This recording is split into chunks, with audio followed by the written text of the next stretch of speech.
is not from Paris, not from Berlin, not from London. This is Iran, a country that once promised freedom, where women could study, vote, work, walk freely on the streets. A country that, on paper, was moving toward modernity. And then came 1979, the Islamic Revolution.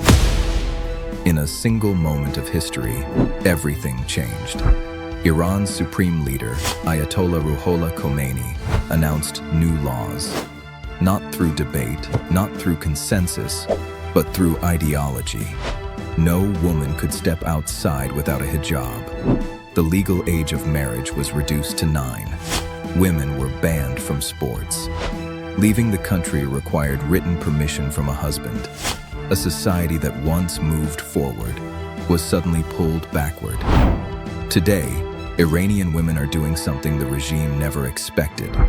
Across Iran and across the world, women are burning images of the supreme leader, not as vandalism, as defiance. If you follow this channel, you know our views on smoking. But this protest has nothing to do with cigarettes. This is about fear-breaking. Because regimes don't collapse when attacked from outside. They collapse when fear disappears inside. And in Iran, fear is dying. In the coming years, possibly sooner than anyone expects, Iran may face regime collapse. Not because of foreign bombs, but because of internal exhaustion, a collapsing economy, religious control, a suffocating social order. History tells us something uncomfortable. The moment people stop fearing power, power loses meaning. And as global pressure mounts, sanctions, isolation, economic decay, Iran's position becomes fragile. Especially when you look at how the United States treated other oil-rich nations like Venezuela. Logic suggests Iran is next. Yet today, Iran is branded as a global villain, a nuclear threat, a destabilizing force, a dangerous enemy. But every villain has an origin story. And to understand Iran, we must go back, much further than 1979. Let's begin with a statement that sounds insane today. Iran was once America's ally, not loosely, not quietly, officially. After World War II, the world was divided into blocks, not developed and developing, but allegiance. Blue, American allies. Red, Soviet allies. Gray, non-aligned nations. Iran was blue. Iran mattered. Why? Because geography is destiny. Iran sits at the intersection of Europe, Asia, and the Middle East. Control Iran, and you monitor energy routes, shipping lanes, and regional power. Washington knew this, and so did London. In 1901, a British entrepreneur named William Knox Darcy signed what would become one of the most exploitative contracts in modern history, the Darcy Concession. Iran would provide oil. Britain would extract it. Britain would profit for 60 years. Iran became Britain's private gas station. Sound familiar? The same blueprint used in India by the East India Company. The same economic extraction disguised as partnership. In 1908, massive oil reserves were discovered in Masjid Soliman. Iran earned money, but most of it went straight back to Europe, paying loans, interest, and debts. In 1931 alone, the company made £366,000 in profit, while Britain extracted over £1 million in taxes, more than the profit itself. This wasn't trade. It was extraction. By 1951, Iran had a democratically elected prime minister, Mohammad Mossadegh. His crime? He believed Iran's oil belonged to Iranians. He nationalized it. He challenged Britain in international court, and the world watched.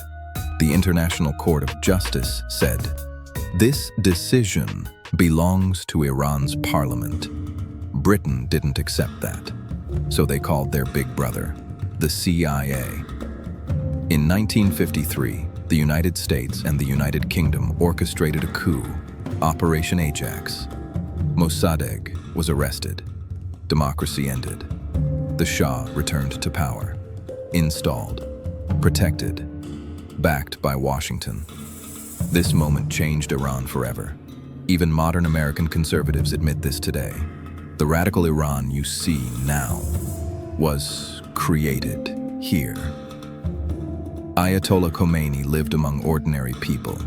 He spoke their language, shared their anger. He didn't call the Shah a dictator. He called him un-Islamic. That was enough. Khomeini spent 14 years in exile, which only made him stronger. When the Shah insulted him publicly in 1978, Iran exploded, and Washington hesitated. Vietnam had already damaged America's image. They didn't want another villain narrative, so they abandoned their ally. In February 1979, the Shah fled, and Iran chose an Islamic republic by vote. Revolutions unite everyone against one enemy, but once victory arrives, unity collapses. Liberals, students, journalists, clerics, all wanted different futures. Khomeini centralized power, created the Guardian Council. Religion became authority, opposition became heresy, and Iran entered its darkest era. Fast forward to 2022. Mahsa Amini dies in police custody. Her crime? Improper hijab. Her death became a symbol. Zan, Zendagi, Azadi, women, life, freedom. History repeats, fear weakens, and regimes panic. Declassified CIA documents reveal a pattern. Slow destabilization, cultural influence, psychological operations, finding a martyr, letting pressure boil. The frog never jumps. This playbook has been used globally. Iran is not unique. So when did Iran become a villain? 1901, 1953, 1979, or centuries earlier? And who paid the price? Always the people. Empires rise, ideologies shift, but civilians suffer. Henry Kissinger once said, "To be an enemy of America is dangerous. To be a friend is fatal. Interests are permanent. Friends are temporary." This is not anti-West, not anti-East. It is realism. Iran's story is not about Iran alone. It is about power, resources, influence, fear, and history repeating quietly. If this video made you think differently, subscribe. Because geopolitics has no permanent friends, only permanent interests. And understanding that is the first step to freedom. They told you you were free. They didn't lie. They just didn't explain what freedom costs. Different flags, same old game. Different borders, same pain. They promise progress, draw clean lines, and rewrite futures behind closed minds. One day you're modern, walking ahead. Next day history pulls you back instead. Not by votes, not by debate, but by belief enforced as fate. Freedom disappears real quiet. First laws changed and silence riots. You don't notice change at first until breathing feels rehearsed. Freedom isn't stolen overnight. It's traded slowly for order, for safety, for fear. Freedom isn't stolen overnight. It's traded slowly for order, for safety, for fear.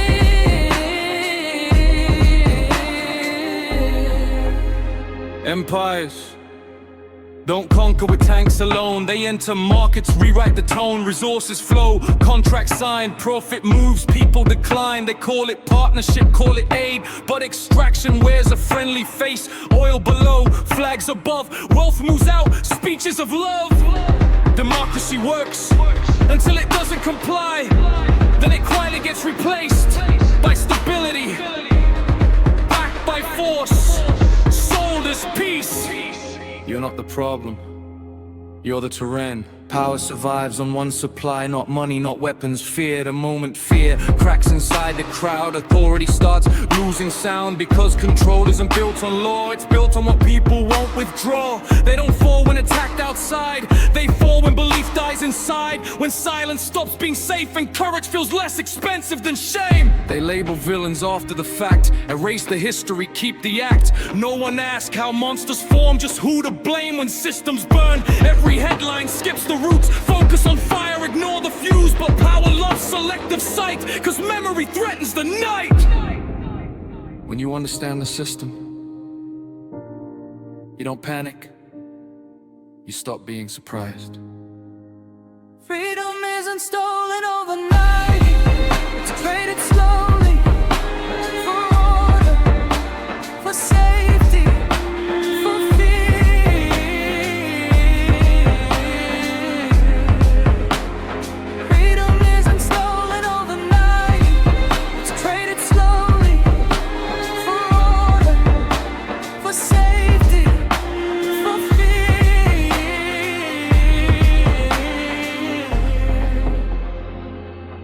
Revolutions unite the streets until victory splits beliefs. Everyone wants a different end. Power centralizes again. Ideals fade, structures stay, uniforms change, fear obeys, cause overthrowing a ruler's easy, replacing the system, that's the trap. The fight isn't east or west, it's power versus people, and people forget fast. Forms are useful, ends that's permanent, morals flexible, memory inconvenient. No side innocent, no side clean, just cycles repeating unseen. If this story feels familiar, it should. It's not one country, it's the blueprint. Seeing clearly isn't comfort, it's discipline. It's knowing when applause is fake and silence is strategy. Freedom isn't gifted, it's understood, because once you see the pattern, you can't unsee it. Empires rise, ideologies shift, people pay. Understanding power isn't rebellion, it's involving.